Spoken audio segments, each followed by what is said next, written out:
আসসালামু আলাইকুম এভরিওয়ান, সবাই কেমন আছেন? আশা করি সবাই ভালো আছেন। আমার মামাতো বোনের কাজ দেখেন, সে তো হাত দিয়ে পাপড়শ লেবু ছিলে ফেলছে, তার তো আর বটি লাগবে না, কিছু লাগবে না। আসলে আমার মামাতো বোন শর্টকাটে বেশি কাজ করতে পছন্দ করে। আমাদের বাসার সবারই তো সর্দি জ্বর হয়েছে, সেজন্য পাপড়শ লেবু নিয়ে আসা হলো। আজকে আমার মামাতো বোন পাপড়শ লেবুটা মাখিয়ে নিয়েছে। জ্বর সর্দি হলে পাপড়শ লেবু মাখানো খেতে অনেক বেশি ভালো লাগে। আমরা তো এইদিকে কিছুদিন আগে এসেছিলাম, তখন ধান গাছগুলো ছোট ছিল, এখন বড় হয়ে গেছে। এইদিকের ভিউটা দেখতে অসাধারণ লাগে। আমরা তো শহরের দিকে থাকি, এইসব প্রাকৃতিক সৌন্দর্য তো আমাদের ওইদিকে দেখা যায় না, যার কারণে আমরা নানির বাসায় আসলে এসব দেখতে পাই। এটা হচ্ছে আমাদের আরেকটা বাগান। এই বাগানে অনেক রকমেরই গাছ লাগানো আছে।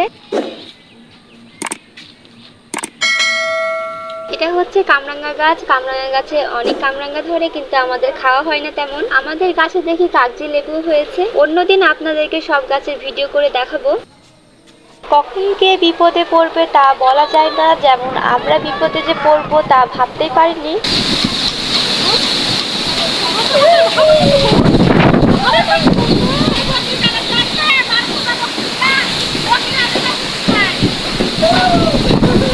সকাল থেকেই তো প্রচুর গরম ছিল, কিন্তু হঠাৎ দেখি বিকেল বেলায় আকাশের অবস্থা এরকম হয়ে গেল।